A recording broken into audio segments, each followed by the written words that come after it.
권미란의 인사이드 아웃, 오늘 전략을 알면 수익이 보인다. C2 연구소의 이야기꾼 대표님입니다. 어서 오세요. 반갑습니다. 대표님 안녕하세요. 오랜만에 찾아와 주셨어요. 예, 뭐 프로그램 개편되신다 그래서. 맞습니다. 그래서 저희가 오전에 또 초대를 했습니다. 대표님 오늘 주제 공개하기 전에 대표님 소개 잠깐 해주시겠어요? C2 연구소 예, 소개. 뭐 제 소개는 일단 저는 지금 C2 연구소 대표고요. 그다음에 대표가 되기 전에 이제 제가 삼성전자에 있었어요. 삼성전자에서 16년 정도 있었고 그룹장까지 했었어요. 그래서 제가 관리하던 직원이 한 160명 정도 됐었고 임원을 못 딴 게 조금 아쉽긴 하지만 마무리했고요. 그때 제가 했던 게 이제 엑시노스를 제가 14나노까지는 전부 기획을 했습니다. 뭐 CIS나 그다음에 그 DDI나 이쪽도 했었고요. 삼성전자 전에는 제가 이제 그 HP라는 외국계 회사에 있었어요. 그래서 거기서 이제 글로벌 마케팅 활동을 좀 했었죠. 네. 이런 과정에서 이제 반도체의 업황 바닥 이야기가 나오는 지금 또 남다른 또 시선이 있지 않을까라는 생각이 드는데 오늘 전체적인 전략 세워보도록 하겠습니다. 자, 오늘의 주제 확인해 보겠습니다. 금리 인상 마무리 단계, 증시 바닥 찍고 주도주 시동 거나. 일단 주제 마음에 드시나요?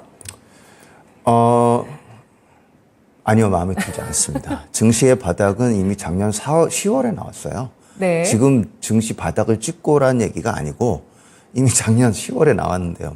네. 네. 그러니까 주제를 이미 어떻게 바꿔볼까요? 제목을 어떻게 바꾸면 네. 좋을까요? 네. 증시 상승 추세 더욱 강화되나 이런 제목이 더 맞은 것 같습니다. 그 의견에 대해서 오늘 한번 확인을 해보도록 하겠습니다. 자, 오늘 첫 번째 질문은 일단 금리 사이클인데요. 이제 뭐 5월 전부터 해서 사실 금리 인상 사이클이 좀 마무리된다는 얘기들은 정말 많았었고, 아직 뭐 왈가왈부합니다만 6월에 금리 인상 없이 넘어갈 수 있다 이런 얘기들도 있습니다. 그래서 그 가운데서 뭐 한 차례 정도는 남았을 수도 있다 이런 얘기들도 있고요.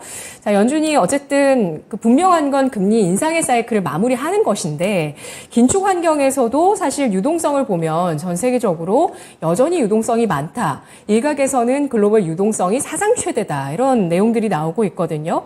자, 이렇게 가파르게 고강도의 긴축을 했는데도 유동성이 많은 이유는 뭘까요? 유동성을 계속 풀고 있으니까 그렇죠. 예, 말은 그렇게 하는데 실제 뒤로는 유동성을 별로 안 줄이고 있다는 얘기예요. 쉽게 말해서. 일본은 뭐 지금 일본 총재가 막 교체됐지만 여전히 YCC를 계속 하고 있죠. 네. 계속 유동성을 작년, 재작년, 올해 계속 공급하고 있고 중국도 계속 공급하고 있죠. 부동산 경기 침체를 막기 위해서 계속 작년부터 공급하고 있고 그다음에 작년 말에 영국도 공급을 했어요. 국채 위기가 나오면서 네. 그래서 계속 공급을 하고 있었고 유럽은 조금 이제 그 회수를 하고 있지만 그다음에 이제 미국도 회수를 하고 있는데 별로 회수를 안 하고 있어요. 그러니까 올해 2월 SVB 파산 사태 나오기 전까지 연준이 그 QT로 회수한 유동성이 5천억 불밖에 안 됩니다. 근데 SVB 한다고 이제 갑자기 또 유동성을 풀었죠. 그래서 디스카운트 윈도우라든지 BTFP라는 프로그램을 통해서 HTM에 있는 그 미실현 그 채권을 실현화해서 바텀 라인을 나쁘게 만들지 말라는 의도에서 한 거예요. 그러니까 뱅크런 나면 그 미실현 자산인 채권을 매도해서 주지 말고 BTFP에서 대출을 해서 예금을 줘라라고 그 취지가 BTFP인데 불과 한 달도 안 돼서 1,600억 이상이 풀렸어요. 그럼 뭐냐면 작년 6월부터 올해 2월까지 5천억 불을 QT로 회수를 했는데 단 2, 3주 만에 3분의 1이 도로 풀렸다는 얘기예요. 그뿐만 아니라 그 작년 작년 말까지 영래포 자금이 2.5조까지 갔었는데 지금 2.2조까지 내려가 있거든요. 이 말은 뭐냐면 3천억 불이 시장에 유동성이 공급됐다는 얘기예요. 그럼 사실 따지고 보면 풀린 게 없어요. 아니, 그러니까 축소된 게 없어요. 네. 근데 이제 다행히 그 3월, 4월 SVP 및 그 이후 이제 지방은행들의 파산 사태가 마무리되면서 그 BTFP하고 디스카운트 윈도우가 상환이 되면서 조금 그 다시 늘어나긴 했어요. 그래도 뭐 몇천억 불 되지 않는다는 얘기예요. 연준이 그냥 말은 그렇게 막 해놓고 실제 뒤로는 별로 유동성을 회수하지 않고 있다는 얘기죠. 그래서 전 세계 글로벌 유동성 자체가 그렇게 많이 줄지가 않았고 연준도 그렇게 막 줄 수가 없는 게 지난 2018년에 그렇게 급작스럽게 QT했다가 신용정책 나가지고 소공황이 갑작스럽게 난 경험이 있거든요. 그러니까 한번 그 되었기 때문에 소뚜껑 보고 이제 자라 놀래듯이 함부로 유동성을 못 줄이는 게 지금 연준 상황이고 실제 그렇게 되고 있습니다. 네, SVB 사태로 인해서 또 좀 줄이는 듯했던 그 유동성을 다시 한번 또 늘리게 되는 계기가 됐고요. 그러면서 또 그 방금 말씀해주신 BTFP라는 이 대출 프로그램, 이걸 우리말로 하면은 은행기관 대출 프로그램 이렇게 예. 얘기하네요. 예. 네, 굳이 그렇죠? 뭐, 예. 네, BTFP라는 이러한 대출 프로그램을 통해서 사실 유동성이 필요한 부분에 있어서는 또 충분히 풀어주는 제스처를 했기 때문에 또 뭐 일본이라든지 중국, 여타 국가들 가운데서 또 유동성을 더 푸는 그런 조치들이 있었기 때문에 현재 뭐 고강도 미국의 긴축이 있었습니다만 여전히 글로벌 유동성은 많은 상태다라는 것이 뭐 사실이다. 예, 핵심이다. 팩트죠. 예. 팩트이자 핵심, 지금장의 핵심. 그렇죠. 그러니까요. 유동성이 왜 안 줄지라고 생각을 많이 하시는데 안 네. 줄이기 때문에 안 주는 거예요. 네, 여기에 더불어서 영래포까지 좀 개념을 기억하시고 이 개념에 대해서 좀 깊이 있게 한번 또 공부해 보시는 게 좋을 것 같은데요. 이전에 주식심화론에서 또 나와서 영래포는 정말 많이 설명을 지난해였나요? 지난해 올해 2월이 마지막이었죠. 네, 맞아요. 지난 상반기 정도에 저랑 하셨을 때 영래포 설명해 주셨을 때 네. 지난해 그때 이제 또 설명을 많이 해주셨는데 시장에서 이제 은행 이슈가 나오자 시중에서는 또 금리 인하에 대한 이야기들도 상당히 많았습니다. 이런 또 새로운 어떤 프로그램으로 유동성을 푸는 것을 인지하지 못한 투자자들의 어떤 기대였다고 봐야 될지는 모르겠습니다만 연내 금리 인하를 할 수 있다라는 기대감이 좀 나왔었고요. 또 앞으로 고금리 상태에서 어쨌든 금리가 높은 건 사실이니까요. 현재 5% 수준의 미국의 금리 수준에서 경제 지표가 어떻게 흘러갈지가 굉장히 주목되고 있는데 하반기 금리 수준 전망과 또 주식시장의 사이클 전망해 주실까요? 일단 금리 인하는 함부로 하지 않는다고 제가 여러 번 강조를 했어요. 작년에도 말씀을 드렸고 월가 격언에 이런 말이 있습니다. 월가는 무언가 무너지기 전까지는 긴축을 지속한다라는 말이 있어요. 그러니까 연준은 신용 경색이나 시스템 위가 나오지 않는 한 엔간해선 금리를 인하하지 않아요. 왜냐하면 고금리 상태가 연준이 통화 정책을 피하기에 유리하기 때문이에요. 제로금리로 내려가면 연준이 통화 정책을 할 수 있는 게 없어요. 지금은 굉장히 할 수 있는 게 많은 거죠. 이렇게 좋은 상황에 네. 함부로 금리 인하를 하지 않는 거죠. 그러니까 네. 쉽게 얘기해서 시장은 왜 기대할까요? 기대를 하는 것 뿐이죠. 예. 네, 본인들이 이제 예를 들어 월가가 얘기할 때는 순수한 마음에서 얘기하는 경우가 없다고 보시면 됩니다. 금리 인하를 해야 된다라고 주장하는 얘기는 채권을 많이 가지고 있다는 얘기예요. 쉽게 얘기해서. 그러니까 내가 지금 채권이 많이 물려 있으니 금리를 낮춰서 채권 가격을 올려서 내가 좀 도망가게 해줘. 이 얘기가 되는 거예요. 그다음 작년 12월에 좋은 얘기가 있죠. 뭐 마이클 윌슨이 모건스테인의 마이클 윌슨이 경기 침체와 추가 폭락을 얘기한 게 작년 12월이고 그때 이제 월가가 일제히 전부 폭락론으로 돌아섰던 게 기억나시죠? 근데 그래놓고 월가가 무슨 짓을 했느냐? 공매도를 엄청 쌓아놨어요. 지금도 공매도가 안 풀려 있어요. 그러니까 아직도 마이클 윌슨은 추가 폭락을 대비하자고 어제도 기사가 나왔거든요. 지금 엄청나게 오른 상태인데 아직도 지금 그러니까 쉽게 말해서 지금 공매도로 엄청나게 물려 있다는 얘기예요. 그렇기 때문에 월가는 주식이 하락할 것이다가 아니고 하락했으면 좋겠다는 거죠. 네. 금리도 두 가지 마찬가지. 핵심이 나갔네요, 지금. 금리도 채권에 마찬가지. 많이 물려 있고 공매도를 많이 쌓아놨다. 네. 네, 그러니까 그 금리 인하도 해야 된다, 할 수밖에 없다가 아니고 했으면 좋겠다는 거예요. 네, 그걸 잘 봐야 되는 거죠. 그러니까 금리 인하는 쉽게 나오지 않아요. 그러니까 경기 침체 조금 나온다고 금리 인하지 않고 그 월가 격언에서 말씀드린 것처럼 무언가 무너지기 전까지 긴축을 지속한다고 말씀드렸잖아요. 무언가 무너진다는 게 뭐냐면 신용 경색과 시스템 위기 상황이에요. 그래서 오히려 연준이 금리를 인하하면 시장을 빠져나와야 됩니다. 좋은 게 아니에요. 예. 그 뭐 제가 내피셜로 말씀드리는 게 아니고 미국 금융 역사 120년을 전부 조사해 보면 거의 대부분 금리 인하 때 공황이 강하게 나와요. 네. 주식시장의 사이클 전망. 예, 그거 뭐 뒤에 하반기 5대 금리 자산에서도 말씀을 드릴 건데 간단하게 말씀을 드리면 일단 지금 바닥이 작년 10월에 나왔어요, 이미. 네. 그러니까 말씀드린 대로 바닥을 언제 찍냐가 아니고 바닥은 이미 찍혔어요. 작년 네. 10월에 찍혔고 상승 추세는 계속 강화되고 있습니다.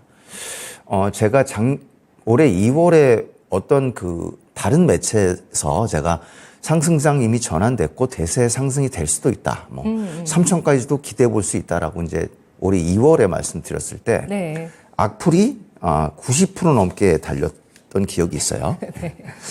물론 이제 다른 매체이기 때문에 제가 악플을 어떻게 할 수는 없어요.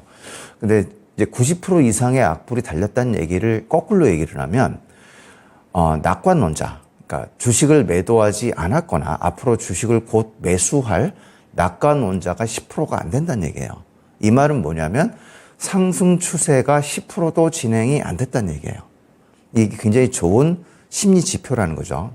쉽게 말해서 2월에 주식시장의 10% 정도, 그러니까 일부 능선 정도 왔다는 얘기고 지금 뭐 이따 또 말씀을 드리겠지만 한 3부 능선 정도 오지 않았나 생각을 해요. 그러니까 전체 상승 추세에 한 3부 능선 정도 와 있고 개인 투자자가 이제 이거 이상하다. 포모 이제 심리에 다시 휩싸여서 증시에 다시 들어오게 될 시점은 아마 네. 5부 능선은 돼야 될 겁니다. 왜냐하면 지금도 대부분 하락 마인드를 갖고 계세요. 아직도 나스닥 7천 간다고 계시는 분도 계시고 그다음에 뭐 인버스 계속 사시고 계시죠. 그다음에 제가 저번 주에 뉴스 기사를 보니까 반도체 3X 인버스 주식이 ETF가 있더라고요. 그러니까 반도체 주식이 하락할 거에 3배 레버리지로 사는 그 ETF가 있더라고요. 그래서 그것도 개인들이 엄청나게 사고 있다는 얘기인데 이 말은 뭐냐면 지금 반도체 업종이 상승하는 게 시장이 잘못됐다라고 건방지게 얘기를 하는 거예요. 예. 다 박살이 나야 이제 정신 차리게 되는 거죠. 그러니까 전부 이제 타작 정리되고 이제 한 5분 능선 정도는 돼야 이거 아니구나. 내가 잘못 생각했구나라고 증시에 다시 들어올 거예요. 그러니까 아직 멀었다는 얘기예요. 쉽게 얘기해서. 네. 지난해 10월에 이미 주식시장이 바닥을 확인하고 그리고 현재는 주식시장의 상승 사이클의 한 3부 능선 정도 진행이 됐고 그리고 4월에 시장이 본격적으로 상승 추세에 전환됐다. 이렇게 판단을 해주고 계시는데요. 가장 또 중요하게 보시는 게 5대 자산이잖아요. 통화, 채권, 주식, 상품, 부동산 이 5대 자산의 방향성에 대해서 판단하는 게 되게 중요하다라고 보시는데 최근 동향 어떻게 판단하실까요? 이게 오늘 뭐 제일 중요한 주제가 되겠죠. 그래서 뭐 작년부터 계속 말씀드려왔던 겁니다. 작년 공황 초기 때 5대 자산 말씀드리면서 이렇게 계속 악화되고 있다 말씀드렸고 작년 말에는 이 5대 자산이 변화가 생기고 있다라고 말씀드렸죠. 그리고 지금 그 변화는 더욱 강해지고 있어요. 그래서 5대 자산을 기본으로 한 10가지 정도를 제가 말씀드렸죠. 그래서 이걸 5대 자산으로 맞춰서 얘기하면 첫 번째 미국 달러. 그 다음에 이제 채권이라고 그랬죠. 채권은 연준 금리가 있고 시장 금리가 있고 유동성 있죠. 그 다음에 세 번째는 주식이라고 그랬죠. 그럼 주식에 해당되는 게 주식의 기술적 추세. 그 다음에 경기 둔화 여부. 그 다음에 비트코인, 중국 규제. 요거를 말씀드렸고 네 번째가 상품이죠. 상품에 해당되는 게 이제 인플레이션이 들어가겠죠. 마지막 부동산. 이렇게 10가지 정도로 도식화시켜서 말씀드릴 수가 있어요. 그래서 먼저 간단하게 말씀드리면 미국 달러는 이미 작년 11월에 상승 전환했고 5월에 잠시 상승 약세 전환을 했죠. 그다음에 5월에 잠시 강세가 나오긴 했지만 네. 추가적으로 강세가 나올지는 지금 불투명하다. 다시 달러 약세로 진행될 가능성이 크다고 말씀드렸으니까 이미 작년 11월에 게임이 끝났다는 얘기예요. 그다음에 이제 두 번째 연준금리. 연준금리는 어떻게 됩니까? 2021년 3분기부터 이미 연준은 뭐 테이퍼링 하겠다, 금리 인상 곧 하겠다 했던 거예요. 그리고 한 3, 4개월 후부터 이제 소공황이 시작된 거죠. 그 다음에 연준이 그러면 금리 인상 기조를 바꾸게 된 게 언제냐? 작년 12월이에요. 자이언트 스텝을 0.25%로 낮췄죠. 그리고 이번 6월 FOMC에 이제 그나마도 동결 아니면 스킵하겠다고 하고 있으니까 점점 연준의 완화 기조는 강해지고 있는 상황인 거죠. 네. 그다음에 시장금리도 마찬가지예요. 시장금리도 작년 말에 이미 상승 추세가 꺾였어요. 그리고 지금 계속 하락 추세를 완만하게 유지하면서 박스권을 만들고 있어요. 그다음에 유동성은 이미 작년 말부터 오히려 증가하고 있다고 말씀드렸죠. 그다음에 주식 추세. 이미 이거는 작년 10월에 바닥을 만들었다고 말씀드렸죠. 그다음에 지금 이따가 좀 말씀드리겠지만 속속 지금 다 상승 추세가 강화되고 있어요. 그다음에 그다음에 여섯 번째 경기죠. 제가 2월에 말씀드릴 때까지만 해도 아직은 경기 둔화가 지속되고 있다라고 말씀드렸는데 지금 서비스 경기는 돌아섰어요. 서비스 경기는 돌아섰고 제조업 경기만 남아있어요. 제조업 경기는 반도체 업황하고 상관이 있거든요. 그래서 반도체 업황이 올해 중반 이후에 살아날 걸로 보기 때문에 제조업 경기도 살아나는 거는 시간 문제다. 뒤에 시간이 나면 제가 반도체 업종 시나리오를 말씀을 드릴 건데 굉장히 중요한 시그널 하나가 5월에 나왔어요. 감사는 4월부터 했죠. 5월에 뭐가 나왔냐면 DDR5 가격이 상승하기 시작했어요. 아, 네네네. DDR5가 전체 D램 가격을 대표하지는 않지만 먼저 DDR5가 상승했고 이 말은 2월에 출하량 증가가 거의 확실시 된다는 얘기예요. 그러면 곧 따라서 재고가 감소할 거고 곧 따라서 메모리 전체 현물가가 상승 전환할 거예요. 중요한 변화는 이미 시작됐다는 거고요. 그 다음에 비트코인도 이게 이제 디레버리징 때문에 멀쩡한 주식까지 영향을 미친다고 했는데 역시 작년 말에 상승 전환을 했죠. 그리고 지금 계속 유지하고 있어요. 중국 규제도 완화되는 기조가 유지되고 있고 그 다음에 인플레이션이 이미 끝났죠. 인플레이션과 유가 하락은 작년 중반부터 진행됐고 지금 올해 들어 더욱 가파르게 진행이 되고 있어요. 그래서 이것도 게임 끝난 상황이라고 보시면 되고 부동산도 마찬가지예요. 부동산도 지금 부동산은 이것도 이따 시간이 되면 말씀드리겠지만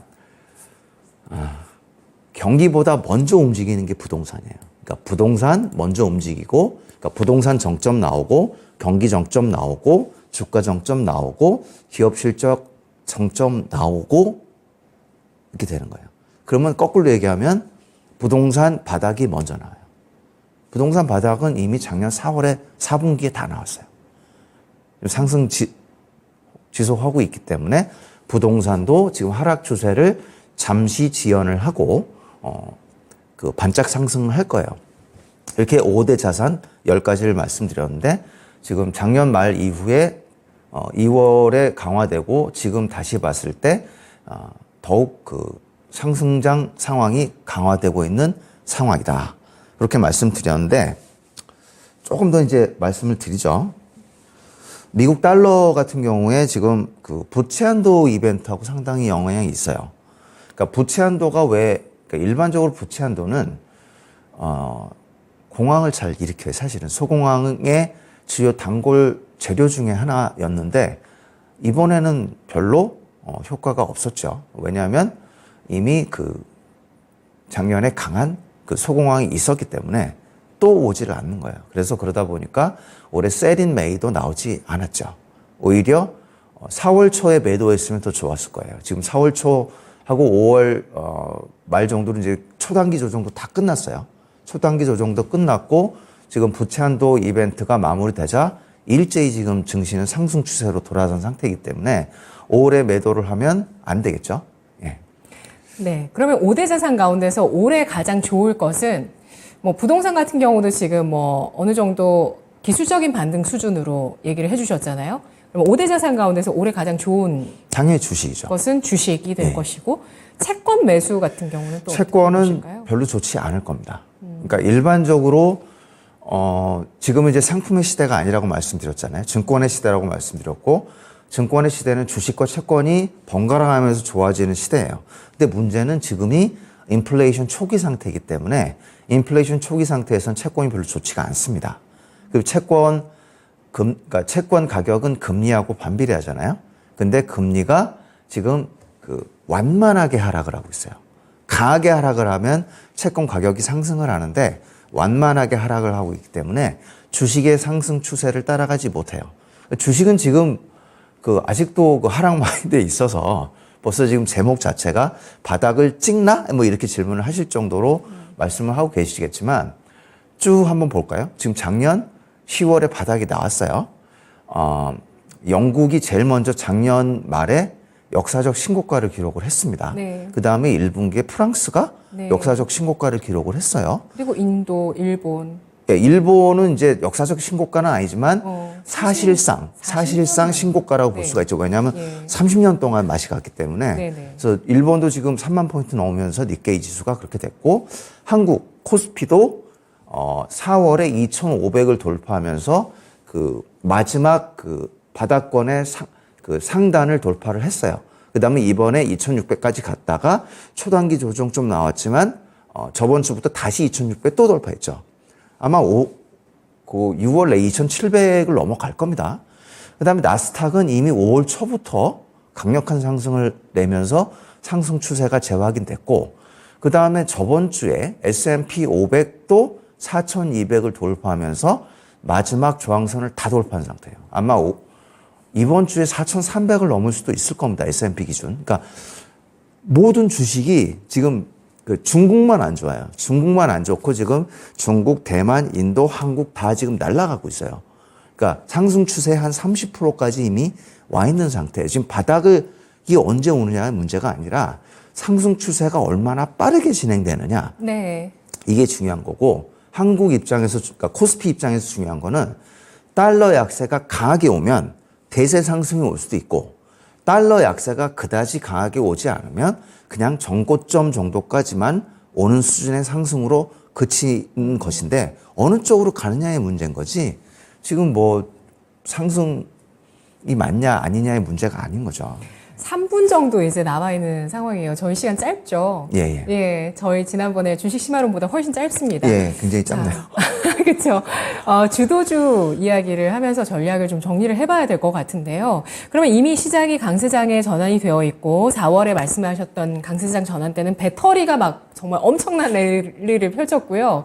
주도주가 이미 시장에 사실 나와 있습니다. 그에 대한 투자 전략을 어떻게 포인트 잡고 대응할까요? 일단 미국 증시가 여름과 가을 국면일 때는 산업혁명의 꽃을 피우는 때이기 때문에 기술주와 선택 소비재가 주도 업종이 될 수밖에 없다고 정말 지겹게 많이 말씀드렸는데 올해 확실하게 확인을 또 하실 수가 있는 거죠. 지금 미국도 빅테크와 인공지능, 반도체만 날아가고 있어요. 그리고 지금 2차 전지는 사실 작년 말부터 상승을 한 거고 일단은 상승 추세가 1차적으로는 끝났다고 보시면 될 것 같아요. 4월 중순 이후에 끝났다고 볼 수 있고 좀 다음 기술주는 이제 반도체가 이 뒤를 이루고 있는 거고요. 선택 소비재 입장에서는 단연코 엔터라고 볼 수가 있는 겁니다. 네. 엔터의 성장성을 따라갈 수 있는 업종이 없어요, 지금. 그러니까 영업이익률이 뭐 30-40%가 나올 정도고 지금 매출 성장률도 그렇고 그다음에 하나 더 얘기를 하면 의료 미용 정도가 좋고 네. 그다음에 뒤로 가면 이제 자동차까지 따라올 겁니다. 네. 그런 식으로 진행된다고 보시면 되겠습니다. 네, 알겠습니다. 자막에는 지금 메모리 반도체가 또 약간 성격 급하게 메모리 반도체 시나리오가 나왔는데 지금 시장의 주도주 쭉 언급을 해주셨어요. 배터리는 일단 상승이 어느 정도 마무리된 단계이고 다음 사이클을 좀 봐야 되는 시기이고 반도체, 엔터, 자동차 그리고 기술주 그러니까 기술주는 이제 2차 전지에서 반도체로 갔고, 그 선택 소비재 중에는 엔터와 네. 의료미용이 가고 있는데 플랫폼은 빼주시는 거네요. 플랫폼은 아직 멀었어요. 알겠습니다. 반도체, 엔터, 자동차, 의료기기 이 정도 말씀해 주셨는데 진짜 딱 1분 남아 있는데 메모리 반도체 그 업종의 시나리오를 보고 갈까요? 아니면 다음에 또 뵙고 얘기 나눌까요? 오늘 뭐 준비한 거에 한 3분의 1도 말씀 못 드린 것 같은데 메모리 반도체 업종 시나리오는 한 5분 정도 시간이 걸릴 것 같아요. 간단하면 말씀드리면 네. 그러니까 맨날 제가 말씀드리는 게 있잖아요. 주가와 실적은 시간차라는 게 있다.